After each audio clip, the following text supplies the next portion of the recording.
বিষ্ণু ঈসা ইসলামের কাছে এক সাহাবী এসে বলল, ইয়া রাসূলুল্লাহ আ'তিনি শাইআন, আপনি আমাকে কিছু দান করেন, আমার কিছুই নাই। বিষ্ণু বললেন, তোমার কিছু নাই? সাহাবী বললেন, ইয়া রাসূলুল্লাহ ঘরে আমার শুধু দুইটি জিনিস আছে। কয়টা? চিল্লায় বলেন, কয়টা? এক হচ্ছে একটা জামা, দুই হচ্ছে পানি খাওয়ার একটা জগ। বিষ্ণু বললেন, এই দুইটাই নিয়ে আস।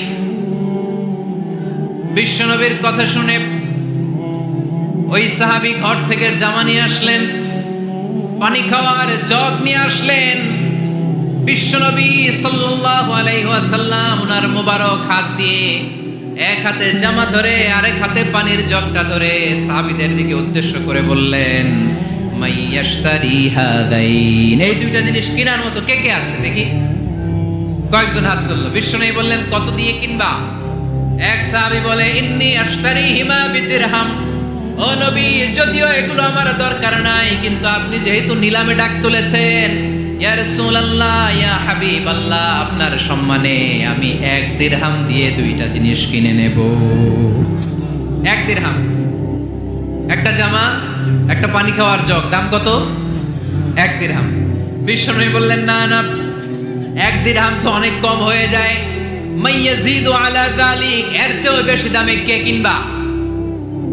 আরেক সাহাবী হাত তুলে বলতে লাগলি, ইয়া রাসূলুল্লাহ ইয়া হাবিবাল্লাহ ওয়া ইন্নী আশতারিহিমা বিদিরহামাইন, আমি এই জামাটার পানি খাওয়ার জগটা 1 দিরহাম নয় 2 দিরহামের বিনিময়ে কিনতে চাই।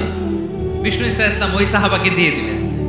দিয়ে 2 দিরহাম নিয়ে যে লোকটা ভিক্ষা করতে এসেছিল তার হাতে 2 দিরহাম দিয়ে বললেন, যাও 1 দিরহাম দিয়ে ঘরে খাবার কিনে দিয়ে আসো, আরেক দিরহাম দিয়ে একটা কুঠার কিনে নিয়ে আসো। শুনতেছেন? কি কিনে নিয়ে আসো? কুঠার দিয়ে কি করে? গাছ কাটে। ওই সাহাবী কুঠার কিনে নিয়ে আসার পরে বিশ্বনবী নিজ হাতে কুঠারের মধ্যে একটা কাঠের হাতল লাগাই দিলেন। আল্লাহু আকবার! হাতল ছাড়া কুঠার ইউজ করা যাবে? বিশ্বনবী নিজ হাতে ওই কুঠারের ভেতরে একটা হাতল লাগাই দিলেন আর বললেন, লা উরিদু আন আরাকা 15 আইয়াম, এই কুঠার নিয়ে জঙ্গলে যাও, গায়ে অনেক শক্তি আছে, কাঠ কাটো, এই কাঠ কেটে বাজারে বিক্রি করো, সামনের 15 দিন যেন আমি আমার চোখের সামনে তোমার না দেখি। বিশ্বনবীর পরামর্শ অনুযায়ী কুঠার নিয়ে ওই সাহাবী জঙ্গলে চলে গেলেন। কাঠ কেটে বাজারে বিক্রি করতে করতে 15 দিন পরে 10 দিরহাম নিয়ে বিশ্বনবীর দরবারে হাজির হয়ে গেলেন। 10 দিরহাম নিয়ে বিশ্বনবীর কাছে হাজির হয়ে গেলেন। সাহাবী এসে বলল, ইয়া রাসূলুল্লাহ এখন আর আমার ভিক্ষা করা লাগে না, আমার গায়ে অনেক শক্তি আল্লাহ দিয়েছে, আই এম ভেরি এনার্জেটিক, আপনার দেয়া বরকতের কুঠার দিয়ে আমি কাঠ কেটে কেটে স্বাবলম্বী হতে শুরু করেছি। সুবহানাল্লাহ পড়েন। আমি এখন 10 দিরহামের মালিক। বিশ্বনবী বললেন, লা আইয়াহতাতিবা আহাদুকুম হুজমাতান আলা যাহরিহি খায়রুম মিন আইয়াসআলা শাইআন ফায়ু'তিয়াহু আও ইয়ামনাহু, যাদের গায়ে শক্তি আছে তারা ভিক্ষা না করে কাঠ কেটে পিঠে সেই বোঝা নিয়ে বাজারে বিক্রি করা অনেক ভালো। কারণ কারো কাছে যদি তুমি হাত পাতো, সে দিতেও পারে নাও দিতে পারে, আর কষ্ট করলে কষ্ট কোনোদিন বৃথা যায় না। চিল্লায় বলেন ঠিক কিনা? বিষ্ণু ঈসা ইসলামের অনুপ্রেরণায় এই সাহাবা অল্প কিছুদিনের ব্যবধানে স্বাবলম্বী হয়ে গেলেন। What is the moral of the story? বিশ্বনবীর এই প্রফেটিক স্টোরি থেকে আমাদের কি শিক্ষা? লেসন নাম্বার 1, বিশ্বনবী চাইলেই ওই 2 দিরহাম দিয়ে বলতে পারতো, যাও খাবার দাবার কিনে ফ্যামিলিতে দিয়ে আসো। সে ওই 2 দিরহাম নিয়ে খাবার দাবার কিনে ফ্যামিলিকে খাইয়ে রাত্রে আবার ভিক্ষায় নামতো। কথা কন, রাত্রে কি করতো? ভিক্ষায় নামতো। বিষ্ণু ঈসা ইসলাম তাকে কাজ করে খাওয়ার জন্য উৎসাহ দিলেন। পাশাপাশি বিষ্ণু ঈসা ইসলাম পার্মানেন্ট সলিউশন দিলেন। এজন্য পার্মানেন্ট সলিউশনের ব্যবস্থা করতে হবে। অনেকে আমরা যাকাত দেই, যাকাতের শাড়ি দেই, যাকাতের লুঙ্গি দেই, আছে না নাই? লক্ষ্মীপুরে এরকম দেয় নাকি? কি দেয়? হ্যাঁ, গাড়ি গাড়ি দেয়, শাড়ি না। যাকাতের শাড়ি, যাকাতের লুঙ্গি বলতে কোনো কথা ইসলামে নাই। এগুলো খুব কম দামি শাড়ি, যাদেরকে এগুলো দেয়া হয় তাদেরকে অপমান করা হয়, ঠিক কি না? আল্লাহ বলেছেন, ওয়ালাকাদ কাররামনা বানি আদম, I have dignified the status of the sons of Adam, আমি আদমের সব সন্তানদেরকে সম্মানিত করেছি। সুবহানাল্লাহ পড়েন। আপনাদের চেয়ে সম্মানিত কেউ আছে? মানুষের যে সম্মানিত গোটা বিশ্বে আর কোনো মাখলুকাত আছে নাই। এজন্য জাকাতের শাড়ি দেয়া যাবে না, জাকাতের লুঙ্গি দেয়া যাবে না। জাকাতের শাড়ি আপনারা দেখছেন, এটারে একবার ধোয়ার পরে দ্বিতীয়বার পরা যায় না। মশারি কি পাতলা, এর চেয়েও পাতলা। এই জন্য জাকাতের শাড়ি, জাকাতের লুঙ্গি বলতে ইসলামে কোনো পরিভাষা নাই। আপনাকে স্বাবলম্বী করে দেওয়ার চেষ্টা করতে হবে। যারা লক্ষ্মীপুর জেলায় বিজনেস ম্যাগনেট আছেন, তারা একসাথে হয়ে একটা স্ট্রং জাকাত ম্যানেজমেন্ট প্ল্যাটফর্ম করতে পারেন, যেখান থেকে আপনারা বিভিন্ন থানায়, বিভিন্ন গ্রামে বাছাই করে করে কিছু ভাইদেরকে জাকাত দিতে পারেন স্বাবলম্বী করার উদ্দেশ্যে। যেই ফ্যামিলিকে আছে, কি নাম এটার, পল্লী উন্নয়ন ক্লাব, মাশাআল্লাহ, জাকাত ফান্ড দিয়ে বিদেশে লোক পাঠায়। এর চেয়ে সুন্দর পদ্ধতিতে জাকাত বিতরণ আর হতে পারে? যেই লোকটাকে, যেই ছেলেটাকে বিদেশে পাঠানো হয়েছে, ওই ফ্যামিলিটা আর কোনোদিন জাকাতের শাড়ি নেওয়ার জন্য লাইনে দাঁড়াবে? যেই ছেলেটাকে ওনারা অস্ট্রেলিয়ান গাভী কিনে দিছে, দুধ বিক্রি করে যেই ফ্যামিলিটা স্বাবলম্বী হতে শুরু করেছে, তারা আর কোনোদিন জাকাতের লাইনে যেয়ে দাঁড়াবে না। এজন্য জাকাত দিতে হবে স্বাবলম্বী করার জন্য। ইসলাম আমাদেরকে এটাই শিখিয়েছে, কাজ করে খেতে হবে। কাজে লজ্জা নেই, লজ্জা হচ্ছে অলসতায়। লজ্জা কিসে? আজকের আলোচনা থেকে এটা মুখস্থ করে নিতে হবে, কাজে লজ্জা নেই। লক্ষ্মীপুরের ইয়াংস্টারেরা শ্রমে লজ্জা নেই, পরিশ্রমে লজ্জা নেই, লজ্জা অলসতায়। লজ্জা কিসে? আরো জোরে। নবীরা কি এমনি এমনি বসে বসে খাইছে? কঠিন পরিস্থিতিতেও নবীরা পরিশ্রম করে উপার্জন করা লেগেছে, ঠিক কিনা? সাইয়েদনা মারিয়াম আলাইহিস সালাম, যার নামে আল্লাহ তাআলা কোরআনে একটা সূরা দিলেন, উনি পৃথিবীতে এমন একজন মহিয়সী নারী, যেই নারীর গর্ভে, যেই নারীর পেটের ভেতরে স্বামীর স্পর্শ ছাড়া সন্তান দিয়েছে কে? সাইয়েদনা ঈসা আলাইহিস সালাম পেটে আসলেন। মারিয়াম আলাইহিস সালাম লজ্জা পেলেন। হায় হায়, কেমন করে এলাকাবাসীদের কাছে আমি আমার মুখ দেখাবো? বিয়ে করি নাই, স্বামী নাই, বিয়ে হয় নাই, স্বামী নাই, কিন্তু পেটে সন্তান চলে এসেছে। হায় হায়, এলাকায় কেমনে মুখ দেখাবো? লজ্জায় পড়ে মারিয়াম আলাইহিস সালাম এলাকা থেকে চলে গেলেন। কি অবাক করে কাণ্ড! বাচ্চা ভূমিষ্ঠ হওয়ার জন্য, বড় হওয়ার জন্য 6 মাস 7 মাস লাগে নাই, পেটে বাচ্চা আসার সাথে সাথে বাচ্চাটারে বড় করে দিয়েছে কে? সাইয়েদাতুনা মারিয়াম আলাইহিস সালাম এবার বসে পড়লেন, বুঝতে আরম্ভ করলেন প্রেগন্যান্সির পেইন উঠেছে। হঠাৎ করে পেট থেকে বাচ্চা ভূমিষ্ঠ হয়ে যাওয়ার পরে উনি কাঁপতে আরম্ভ করলেন। ক্ষুধার চোটে খাবার কিছু নাই, সামনে ঝর্ণা, উপরে একটা খেজুর গাছ। সাইয়েদনা ঈসা আলাইহিস সালামকে কোলে নিয়ে মারিয়াম আলাইহিস সালাম মনে মনে ভাবে, হায় রে, কেউ যদি একটু খেজুর পেড়ে দিত, এই ক্ষুধার মুহূর্তে আমি খেজুর খেয়ে পেটের ক্ষুধা নিবারণ করতাম। রব্বুল আলামিন মারিয়ামকে উদ্দেশ্য করে আয়াত নাজিল করে দিলেন, ওয়া হুজ্জি ইলাইকি বিজিযইন নাখলাতি তুসাকিত আলাইকি রতবান জানিয়া। কোরআন সাক্ষী, হুজ্জি ইলাইকি বিজিযইন নাখলা, এর মানে হচ্ছে মারিয়াম, কেউ পেড়ে দিবে না, একটু কষ্ট করে হাতটা উঁচু করে খেজুরের ডালা ধরে ঝাঁকুনি মারো, টসটসে কাঁচা পাকা খেজুর নিচের দিকে পড়বে, তারপর তুমি তুলে খাবে। সুবহানাল্লাহ পড়েন। আল্লাহ চাইলে অটোমেটিক্যালি কারামাত হিসেবে খেজুরগুলো নিচে ফেলতে পারতেন না? কথা কোন? খেজুরগুলো অটোমেটিক্যালি নিচের দিকে পড়ছে? পড়ে নাই। আল্লাহ শিক্ষা দিয়েছে, যেই পরিস্থিতিতে থাকো না কেন, তোমাকে শ্রম ব্যয় করে, কষ্ট করে তোমার উপার্জন করতে হবে, রিজিকের বন্দোবস্ত করতে হবে। চিল্লায় বলেন ঠিক কিনা? ইসলাম আমাদেরকে এটাই শিখিয়েছে, কাজে লজ্জা নাই।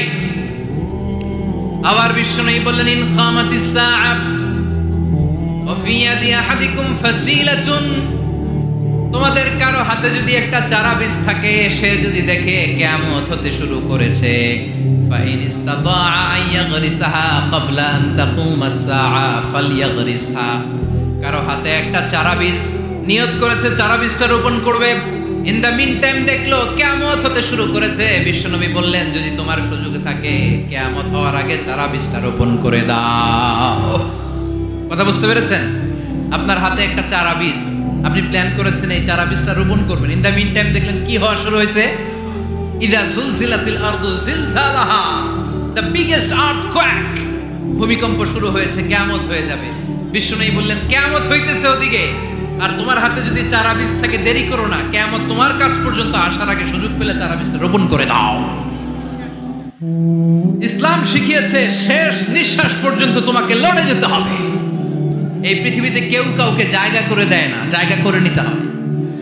এই পৃথিবীটা, the life is not a bed of roses, এটা ফুল বিছানো কোনো ফুল সজ্জা নয়, এটা কণ্টকাকীর্ণ। কেউ আপনার স্পেস করে দিবে না, কেউ আপনাকে সুযোগ করে দিবে না, কেউ আপনার জায়গা করে দিবে না, বরং আপনি জায়গা করে নিলে টাইনা নিচে নামাবে। কথা বলেন। এজন্য কখনো অলসতাকে স্থান দেয়া যাবে।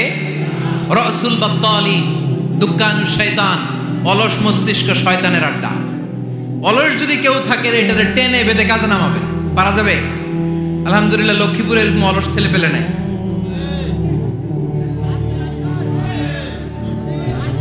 আছে। আমরা আজকে অলসতাকে নো বলে যাবো এই মাহফিল থেকে। অলসতাকে আমরা কি বলবো? আওয়াজ করে বলতে হবে। অলসতাকে কি বলবো আমরা? মুমিনের জীবনে কোনো অলসতা নেই। অলস হয় মুনাফিকরা। অলস হয় কারা? চিল্লায় বলতে হবে। মুমিনরা অলস হয়। অলস হয় কারা? এজন্য কোরআনে আল্লাহ একথাও বলে দিলেন, ওয়াইদা কামু ইলাস সালাতি কামু কুসালা ইউরাউনান নাসা ওয়ালা ইয়াযকুরুনাল্লাহা ইল্লা কালিলা। সুবহানাল্লাহ পড়েন।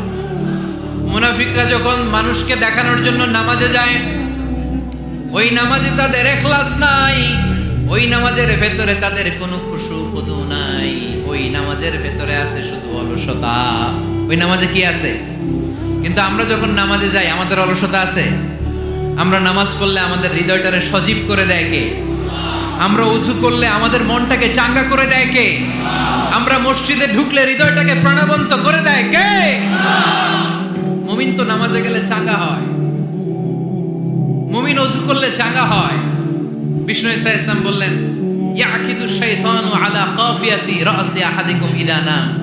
খেয়াল করে শুনবেন লক্ষ্মীপুরের ভাইয়েরা, চমৎকার একটা হাদিস। আমরা যখন ঘুমোতে যাই, শয়তান আমাদের প্রত্যেকের মাথার পিছনে 3টা অলসতার গিট মারে। কয়টা? আওয়াজ করে বলেন। 3টা অলসতার গিট মারে। ইয়াকিদু শাইতানু আলা কাফিয়াতি রাসি আহাদিকুম সালাসা উকাদ। 3টা গিট মারে যখন আমরা ঘুমোতে যাই। অলসতার 3টা গিট মেরে আমাদের কানের সামনে এসে ফিসফিস করে মন্ত্র পড়তে থাকে, আলাইসা লাইলুন তাওয়িলুন ফারকুদ, আলাইসা লাইলুন তাওয়িলুন ফারকুদ। বিশাল লম্বা রাত, ঘুমাও। অনেক সময় আছে, ঘুমাও। রাত 5টা বেজে যাচ্ছে, তাহাজ্জুদের সময় শেষ হয়ে যাচ্ছে, তখনও শয়তান বলে রাত অনেক লম্বা, ঘুমাও। ফজরের সময় পার হয়ে যাচ্ছে, সূর্য উঠে যাচ্ছে, শয়তান বলে আলাইসা লাইলুন তাওয়িলুন ফারকুদ, এখনো অনেক সময় আছে, লম্বা লম্বা লম্বা চৌড়া রাত পড়ে আছে, তুমি ঘুমাও। বিশ্বনবী বললেন, ফাইন ইস্তাইকাযা ওয়া যাকারাল্লাহ ইনহাল্লাত উকদা। আমার উম্মতের কেউ যখন ঘুম থেকে জেগে ঘুম থেকে ওঠার দোয়া পড়া শুরু করে দেয়, অলসতার প্রথম গিটটা সাথে সাথে খুলে দেয় কে? আপনি ঘুম থেকে উঠেই যখন ঘুম থেকে ওঠার দোয়া পড়বেন, আপনার অলসতার প্রথম গিট খুলে দেয় কে? ঘুম থেকে ওঠার দোয়াটা কি? আলহামদুলিল্লাহিল্লাযী আহইয়ানা বা'দামা আমাতানা ওয়া ইলাইহিন নুশুর। প্রশংসা সে আল্লাহ, যে আল্লাহ আমাদেরকে লম্বা একটা ঘুম শেষে, মৃত্যু শেষে আমাদেরকে ঘুম থেকে উঠালেন। এই দোয়াটা পড়ার সাথে সাথে শয়তান যে 3টা গিট মারছে, ওই 3টার একটা খুলে দেয় কে? ফাইন তাওয়াদ্দা ইনহাল্লাত উকদা। ঘুম থেকে জেগে ঘুমের দোয়া পড়ার পরে যখন কেউ ওযু করে ফেলে, অলসতার দ্বিতীয় গিটটাও খুলে দেয় কে? ওযু করার পরে ফাইন সাল্লাত ইনহাল্লাত উকদা, নামাজের মুসল্লায় দাঁড়িয়ে যখন নামাজ শুরু করে দেয়, অলসতার 3 নাম্বার গিটটাও খুলে দেয় কে? 3টা গিট যখন খুলে দেয়, বিষ্ণু ঈসা ইসলাম বললেন, ফাআসবাহা নাশীতাল কলব। নাশীত, তখন মুমিন বান্দা সজীব হয়ে ওঠে, প্রাণবন্ত হয়ে ওঠে, উচ্ছ্বসিত হয়ে ওঠে। ওয়া ইল্লা খাবিসান নাফসি কাসলান। আর যদি ঘুমিয়ে থাকে, 3টা গিট তার মাথার পেছনে শয়তানের অলসতার লেগে থাকে, তাহলে তার দিনটা শুরু হয় অলসতা দিয়ে, আর সে হয় অলসতার রাজা। চিল্লায় এখন ঠিক কিনা? এজন্য আমরা কি অলস হতে চাই না কর্মঠ হতে চাই? কোন নবীরা কি অলস ছিলেন? পৃথিবীতে কোন নবী অলস ছিলেন?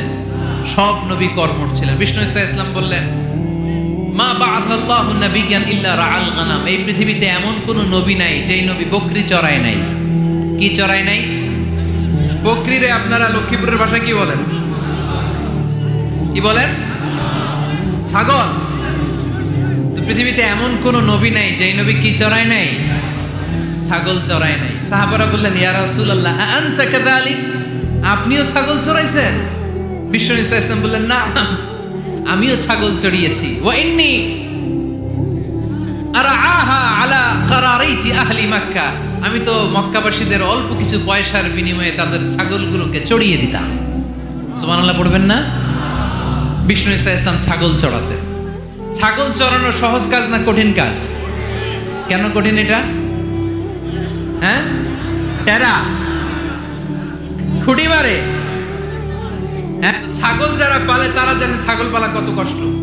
ওরে ডানে টান দিলেও কই যায়, রশি ধরে বায়ে টান দিলে কই যায়, সামনে টানলে কই যায়, পিছনে টানলে কই যায়। সারা সপ্তাহ আপনি সময় পান না এটার গোসল করাবেন। ভাবলেন আজকে জুমার দিন আমিও গোসল করি, এটারও গোসল করাই। এটারে আপনি পুকুর ঘাটে নিবেন, টান দিয়েছেন, ওর বাপের কিরা ও 1 ইঞ্চিও সামনে যাবে না। ঠিক কি না? এই টেরা প্রাণী আল্লাহর কি কি মহিমা! আল্লাহ তাআলা পৃথিবীর সবচেয়ে শ্রেষ্ঠতম মানুষদেরকে ছাগল চড়িয়ে ছেড়েছেন। ঠিক কি না? মা বাআসাল্লাহু নাবিয়্যান ইল্লা রাআল গানাম, এই পৃথিবীতে এমন কোন নবী ছিল না যে নবীরা ছাগল চড়ায় নাই। আল্লাহ বুঝাতে চাইলেন ছাগল চড়ানো অনেক কষ্টের কাজ, অনেক ধৈর্যের প্রয়োজন। এখন নবীরা তোমরা ছাগল চড়াও, কিছুদিন পর ছাগলের চেয়েও টেরা জাতি মানুষ চড়াইতে হবে। মানুষের মধ্যেও টেরা আছে না নাই? ভালো বললে ভালোটা বুঝে না, ডানে যেতে গেলে বায়ে যায়, বায়ে যেতে বললে ডাইনে যায়, এরকম আছে না নাই?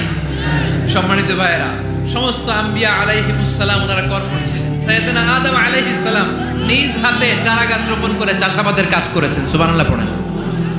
সাইয়েদনা ইব্রাহিম আলাইহিস সালাম চাষাবাদের কাজ করেছেন। সাইয়েদনা দাউদ আলাইহিস সালাম নিজ হাতে যুদ্ধের জন্য যে পোশাক পরতে হয়, যেটা পরলে গায়ের মধ্যে ছুরি মারলেও ঢুকে না, ওই শিরস্ত্রাণ বানিয়েছেন, নিজ হাতে তলোয়ার বানিয়েছেন। সুবহানাল্লাহ পড়েন।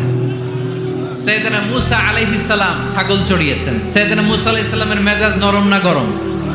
নবীদের মধ্যে সবচেয়ে বেশি মেজাজওয়ালা নবী ছিলেন মূসা আলাইহিস সালাম। উনিও 8 থেকে 10 বছর সাইয়েদনা শুআয়ব আলাইহিস সালামের এরিয়াতে ছাগল চড়িয়েছেন। চিল্লায় বলেন সুবহানাল্লাহ। এজন্য নবীরা যেহেতু কাজ করেছেন, কর্মঠ ছিলেন, আমরাও কর্মঠ হব। ঠিক কিনা? সাহাবারাও কর্মঠ ছিলেন। বিশ্বনবীর সাহাবারাও ব্যবসা করতেন। সাইয়েদনা আবু বকরের বিশাল ব্যবসা প্রতিষ্ঠান ছিল। সুবহানাল্লাহ পড়েন। আপনারা হজ উমরা করেছেন কে কে দেখি? করছেন? মাশাআল্লাহ। যারা করে নাই আল্লাহ তাদেরকেও আল্লাহর ঘর জিয়ারতের তুমি নসিব করো। আমিন। বিশ্বনবীর মাকবারার সামনে দাঁড়িয়ে আমরা যেন সালাম পেশ করতে পারি, তুমি নসিব করো। বাইতুল্লাহ শরীফে এবং মসজিদ নববীতে আমরা যেন সালাত আদায় করতে পারি, আল্লাহ তুমি নসিব করো। সাইয়েদনা আবু বকর রাদিয়াল্লাহু তাআলা আনহুর ব্যবসা প্রতিষ্ঠান ছিল মক্কার কাবা ঘরের পাশেই। ওনার ব্যবসা প্রতিষ্ঠানগুলো যেখানে ছিল ঠিক ওইখানেই সৌদি সরকার এখন শপিং মল বানিয়ে দিয়েছে, মাতজার আবু বকর। মক্কা শহরের যেখানে বহিরাগতরা এসে ওখানে ছাগল, ওখানে ঘোড়া, উট এগুলো রাখতো, আস্তাবল রাখতো, ঘোড়া আর উট যেখানে রাখা হতো ঠিক ওই জায়গায় সৌদি সরকার ওটার পার্কিং লট বানাইছে। মানে যেখানে আগে সাহাবাদের ব্যবসার জায়গা, ওইখানে বর্তমানে শপিং মল। যেখানে আগের সময়কাল সাহাবারা উট আর ঘোড়া রেখে বাঁধতো, ওইখানে এখন গাড়ি ঘোড়া রাখার ব্যবস্থা করা হয়েছে। সাইয়েদনা আবু বকর অনেক বড় ব্যবসায়ী ছিলেন। ওনার নিজ টাকা দিয়ে হাবাসা থেকে আসা সাইয়েদনা বেলালকে তিনি 20,000 স্বর্ণ মুদ্রা দিয়ে উমাইয়া ইবনে খালাফের কবল থেকে তিনি মুক্ত করেছেন।